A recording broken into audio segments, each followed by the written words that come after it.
योग की महिमा, अष्टांग योग, यम, नियम आदि योग साधनों का लक्षण, प्राणायाम का विशेष प्रतिपादन, ध्यान के विविध प्रकार, पाशुपत योग का वर्णन, वाराणसी में प्राण त्याग की महिमा, शिव आराधन की विधि, शिव और विष्णु के अभेद का प्रतिपादन, शिव ज्ञान योग की परंपरा का वर्णन, ईश्वर गीता की फलश्रुति तथा उपसंहार। ईश्वर ने कहा, इसके अनंतर उस परम दुर्लभ योग को कहता हूं जिससे सूर्य के समान ईश्वर रूप आत्मा का दर्शन होता है, अर्थात सूर्य का जैसे प्रत्यक्ष हो रहा है वैसे ही ईश्वर का प्रत्यक्ष होता है। योग रूपी अग्नि शीघ्र ही संपूर्ण पाप पंजर को भस्म कर देता है और उसके बाद साक्षात मुक्ति रूप सिद्धि प्रदान करने वाला प्रसन्न निर्मल ज्ञान उत्पन्न हो जाता है। योग से ज्ञान उत्पन्न होता है और ज्ञान से योग प्रवर्तित होता है। योग तथा ज्ञान से संपन्न व्यक्ति पर महेश्वर प्रसन्न होते हैं। जो नित्य एक समय, दो समय या तीनों समय मेरे योग का साधन करते हैं उन्हें महेश्वर समझना चाहिए। योग दो प्रकार का समझना चाहिए। पहला अभाव योग है और दूसरा सभी योगों में उत्तमोत्तम महायोग कहलाता है, जिसमें सभी आभासों से रहित शून्यमय निर्विकल्प स्वरूप का चिंतन होता है और जिसके द्वारा आत्मा का साक्षात्कार होता है वो अभाव योग कहा गया है। जिसमें नित्यानंद स्वरूप निरंजन आत्मा का दर्शन होता है और मेरे साथ एकता होती है वो परमेश्वर रूप महायोग कहा गया है। अन्य जिन योगियों के योगों का ग्रंथों में विस्तार हुआ है वे सभी ब्रह्मयोग की 16वीं कला के भी बराबर नहीं हैं। जिस योग में मुक्त पुरुष विश्व को साक्षात ईश्वर के रूप में देखते हैं वो सभी योगों में श्रेष्ठ योग माना जाता है। जो सैकड़ों हजारों अन्य प्रकार के मन को संयमित करने वाले ईश्वर बहिष्कृत वेद बाह्य योगी हैं वे मुझ अद्वितीय का दर्शन नहीं करते। मुनि श्रेष्ठों, अन्य वृत्तियों का निरोध कर मेरे में एक चित्तता ही योग है और इस योग के जो 8 साधन मैंने आप लोगों को बताए हैं वे ये हैं: प्राणायाम, ध्यान, प्रत्याहार, धारणा, समाधि, यम, नियम तथा आसन। अहिंसा, सत्य, अस्तेय, चोरी न करना, ब्रह्मचर्य तथा अपरिग्रह। संक्षेप में इसे यम कहा गया है। ये मनुष्यों के चित्त की शुद्धि करने वाले हैं। मन, वाणी तथा कर्म से सभी प्राणियों को सर्वदा किसी भी प्रकार का क्लेश न करना, इसे श्रेष्ठ ऋषियों ने अहिंसा कहा है। अहिंसा से श्रेष्ठ कोई धर्म नहीं है और अहिंसा से बढ़कर कोई सुख नहीं है। वेद विहित हिंसा को अहिंसा ही कहा गया है। सत्य के द्वारा सब कुछ प्राप्त हो जाता है, सत्य में ही सब कुछ प्रतिष्ठित है। विजातियों के द्वारा यथार्थ कथन के आचार को सत्य कहा गया है। चोरी से अथवा बलपूर्वक दूसरे के द्रव्य का अपहरण करना स्तेय है, उसका स्तेय का आचरण न करना अस्तेय है। यह धर्म का साधन है। मन, वाणी तथा कर्म द्वारा सभी अवस्थाओं में सर्वदा सर्वत्र मैथुन का त्याग करना ब्रह्मचर्य कहलाता है। आपत्ति काल में भी इच्छापूर्वक द्रव्यों का ग्रहण न करना अपरिग्रह कहा गया है। प्रयत्न पूर्वक उस अपरिग्रह का पालन करना चाहिए। तप, स्वाध्याय, संतोष, शौच तथा ईश्वर का पूजन संक्षेप में नियम बतलाए गए हैं। ये योग सिद्धि प्रदान करने वाले। तपस्वियों ने पराग आदि उपवासों तथा कृच्छ चांद्रायणादि व्रतों के द्वारा शरीर के शोषण को उत्तम तप कहा है। विद्वान लोगों ने वेदांत शास्त्र, शतरुद्रीय और प्रणव आदि के जप को पुरुषों के लिए सत्व की शुद्धि करने वाला स्वाध्याय कहा है। स्वाध्याय के 3 वेद हैं: वाचिक, उपांशु और मानस। वेदार्थ जानने वालों ने इन तीनों में उत्तरोत्तर वैशिष्ट कहा है, अर्थात वाचिक स्वाध्याय से उपांशु स्वाध्याय श्रेष्ठ और उपांशु स्वाध्याय से मानस स्वाध्याय श्रेष्ठ है। दूसरे सुनने वालों को स्पष्ट रूप से शब्द ज्ञान उत्पन्न कराने वाला स्वाध्याय वाचिक कहलाता है, अर्थात वो स्वाध्याय वाचिक है जो दूसरों को स्पष्ट सुनाई पड़े। अब उपांशु का लक्षण बतलाया जाता है। होठों में केवल स्पंदन होने के कारण दूसरे को शब्द का बोध न कराने वाला स्वाध्याय उपांशु कहा गया है। ये वाचिक जब से 1000 गुना श्रेष्ठ है, अर्थात वही स्वाध्याय उपांशु है जिसमें होठों में मात्र स्पंदन हो, शब्दों का उच्चारण न हो। स्पंदन रहित अक्षर एवं उस पद की संगति के अनुसार सभी शब्दों के चिंतन को विद्वान मानस जप करते हैं, अर्थात मानस जप स्वाध्याय वही है जिसके स्वाध्याय के शब्दों पर केवल मन केंद्रित हो, बाकी सर्वथा व्यापार शून्य हो। पुरुष को जो यदि दृष्टापूर्वक मिल जाता है उसे ही पर्याप्त समझने वाली बुद्धि को ऋषि लोग नित्य सुख लक्षण वाला संतोष कहते हैं। द्विज श्रेष्ठों, बाह्य और आभ्यंतर भेद से शौच दो प्रकार का कहा गया है। मिट्टी और जल से होने वाला शौच बाह्य शौच और मन की शुद्धि आभ्यंतर शौच है। मन, वाणी तथा कर्म द्वारा स्तुति, स्मरण तथा पूजा करते हुए शिव में अचल भक्ति रखना यह ईश्वर का पूजन है। नियमों के साथ यमों को बतलाया गया। अब प्राणायाम के विषय सुनो। अपनी देह से उत्पन्न वायु को प्राण कहते हैं और उस वायु का निरोध करना आयाम है।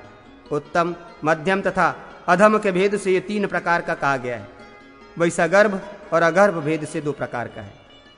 12 मात्रा अर्थात प्रणव का 12 बार जप करने तक के काल को मंद प्राणायाम, 24 मात्रा के प्राणा निरोध के मध्यम और 36 मात्रा तक के काल तक प्राण निरोध को उत्तम प्राणायाम कहा जाता है।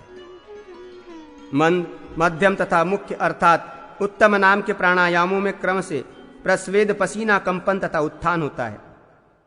इनसे तत्व प्राप्ति में क्रमशः आनंदातिशय की अनुभूति होती है। विद्वान जपयुक्त प्राणायाम को सगर्भ और जप रहित को अगर्भ कहते हैं। योगियों के प्राणायाम का यही लक्षण कहा गया है। प्राण धारण पूर्वक व्याहति, भू, भुवः, स्वः, मह, जनः, तपः, सत्यम, प्रणव और शीर्ष मंत्र सहित गायत्री का 3 बार जप सगर्भ प्राणायाम कहा जाता है। मन को संयत करने वाले योगियों ने भी सभी शास्त्रों में रेचक, पूरक और कुंभक प्राणायाम का वर्णन किया है। वायु के सतत बाहर निकालने को रेचक और उसके रोकने को पूरक तथा बाद की सम अवस्था की जो स्थिति है उसे कुंभक कहा गया है। श्रेष्ठ मुनियों, सज्जनों ने स्वभावतः विषयों में विचरण करने वाली इंद्रियों के निग्रह को प्रत्याहार कहा है। हृदय कमल, नाभिदेश, मूर्धा तथा पर्वत शिखर आदि स्थानों में चित्त के बंधन को धारणा कहा जाता है। किसी देश, स्थान विशेष का अवलंबन कर उसमें बुद्धि की जो एकतान वृत्ति बनी रहती है और दूसरी वृत्तियों में कोई भी संबंध नहीं रहता, उसे विद्वानों ने ध्यान कहा है। किसी देश या अन्य आलंबन से रहित चित्त की एकाग्रता समाधि है। इसमें द्वय मात्र का भान होता है। ये योग का उत्तम साधन है।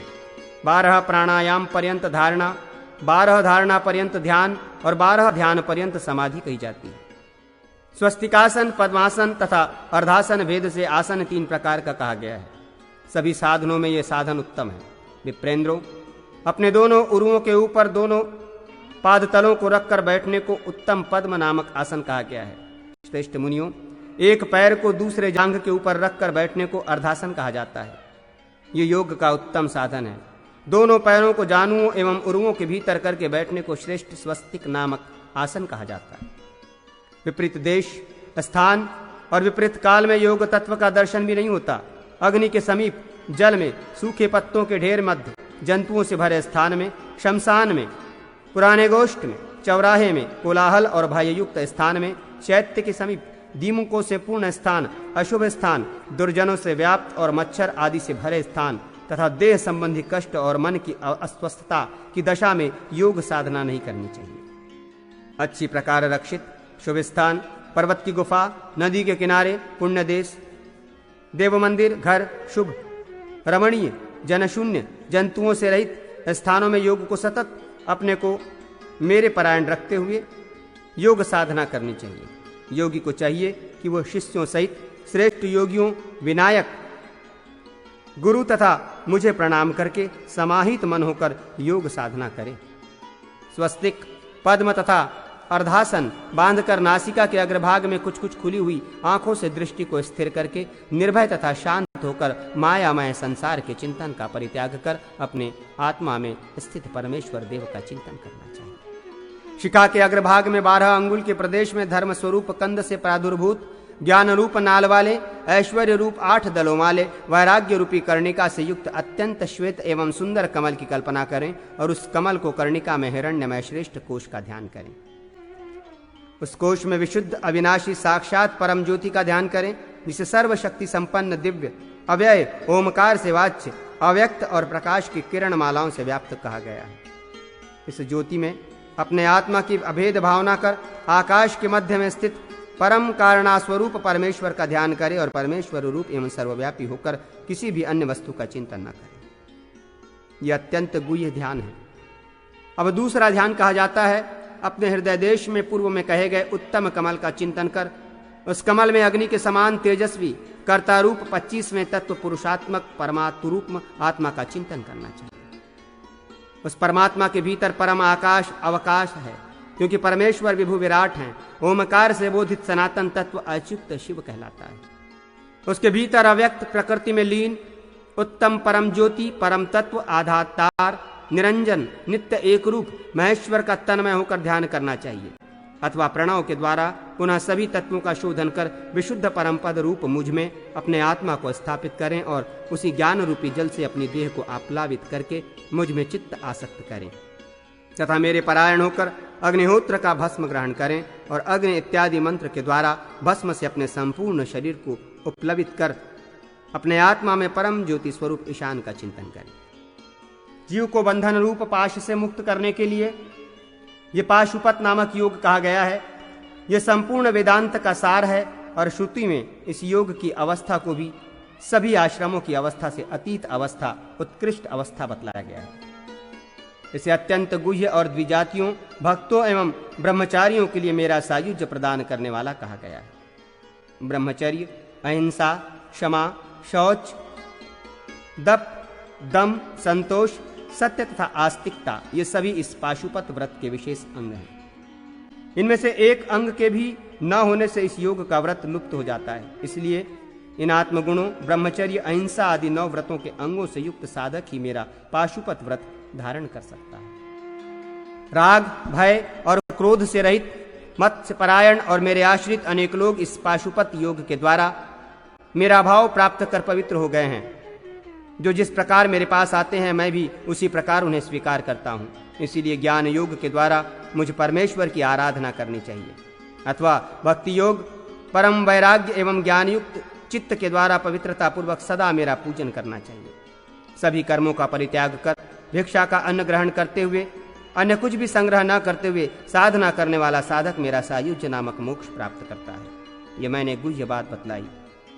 जो सभी प्राणियों से द्वेष न करने वाला, मित्रता करने वाला, करुणायुक्त, ममता रहित और अहंकार से रहित है, वो मेरा भक्त मुझे प्रिय है।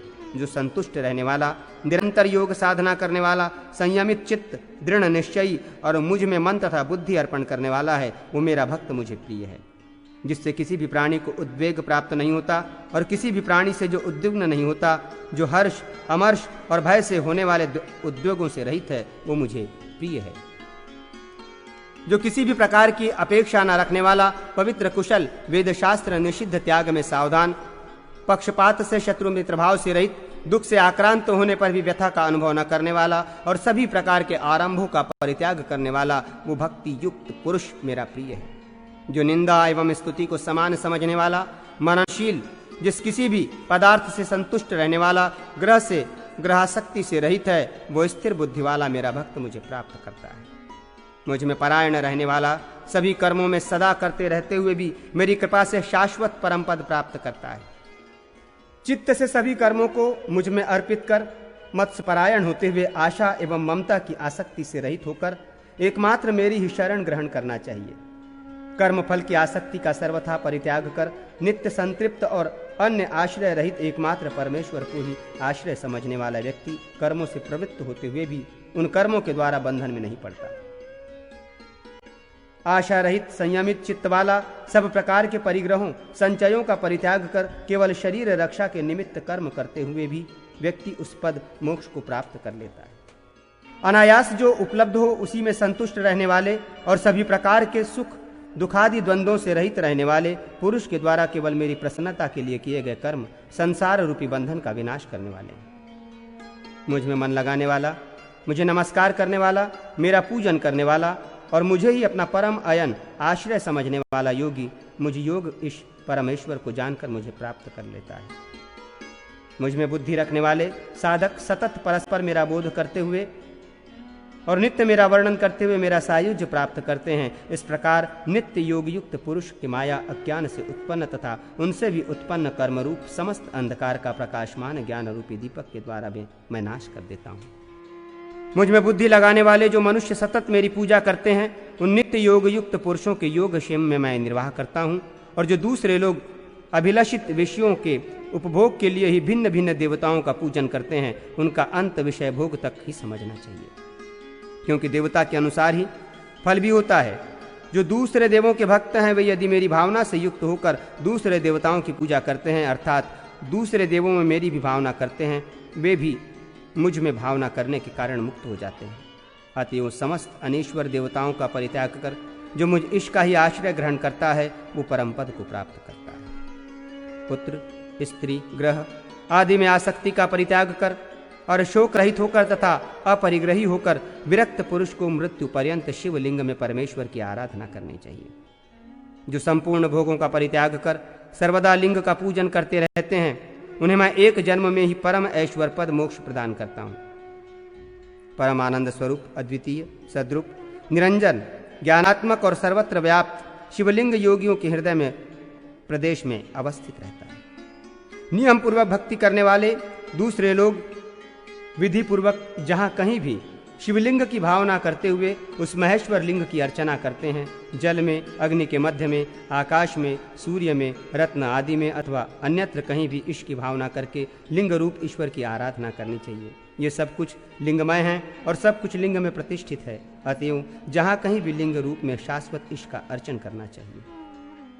क्रियाशीलों का लिंग में, अग्नि में, मनुष्यों का जल, आकाश और सूर्य में, अज्ञानियों का काष्ठ आदि में और योगियों का लिंग हृदय में स्थित रहता है। यदि ब्रह्मा विज्ञान उत्पन्न न हुआ हो तो विरक्त होकर द्विज को अत्यंत प्रीति से ब्रह्मा के प्रणव रूपी शरीर का याविज्जन जप करते हुए रहना चाहिए, अथवा एकाकी एवं संयत चित्त वाले द्विज को मरण पर्यंत शत्रुद्रीय का जप करना चाहिए। इससे इसे परम पद प्राप्त होता है। अथवा विप्र को चाहिए कि मरण पर्यंत समाहित चित्त होकर वाराणसी में निवास करे, वो भी ईश्वर शंकर के अनुग्रह से उत्कृष्ट परम पद को प्राप्त करता है। वहां वाराणसी में सभी प्राणियों को उसके प्राण निकलते समय भगवान शंकर उस परम ज्ञान को प्रदान करते हैं, जिससे वे पुनर्जन्म के बंधन से मुक्त हो जाते हैं। संपूर्ण वर्णाश्रम विधि का पालन करते हुए मेरे परायण रहने वाला अपने उसी जन्म में, जिस जन्म में वर्णाश्रम धर्म का पालन कर रहा है, ज्ञान प्राप्त कर शिवपद को प्राप्त करता है।